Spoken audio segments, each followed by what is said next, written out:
Tamil tech today channel பார்வையாளர்களுக்கு வணக்கம். தமிழகம் மற்றும் புதுச்சேரியில் பிளஸ் 2 பொதுத் தேர்வு முடிவுகள் இன்று காலை 9:30 மணி அளவில் இணையதளத்தில் வெளியிடப்பட்டது. தமிழகம் மற்றும் புதுச்சேரியைச் சேர்ந்த 7082 பள்ளிகளைச் சேர்ந்த 8 லட்சத்துக்கும் மேற்பட்ட மாணவ மாணவிகள் இந்த தேர்வை கடந்த மாதம் எழுதினர்.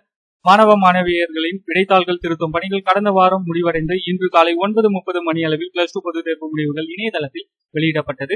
அதில் தமிழகத்தில் பிளஸ் 2 பொதுத் தேர்வில் 91.3% மாணவ மாணவியர்கள் தேர்ச்சி பெற்றுள்ளனர். வழக்கம் போல மாணவர்களை விட மாணவிகளே அதிக அளவில் தேர்ச்சி பெற்றுள்ளனர்.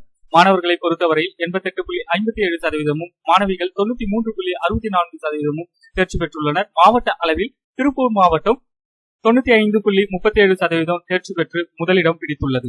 ஈரோடு 95.23% தேர்ச்சி பெற்று இரண்டாம் இடமும், பெரம்பலூர் 95.15% தேர்ச்சி பெற்று மூன்றாம் இடத்திலும் உள்ளது. அதே சமயம் 1281 பள்ளிகள் 100% தேர்ச்சியை பெற்றுள்ளது குறிப்பிடத்தக்கது.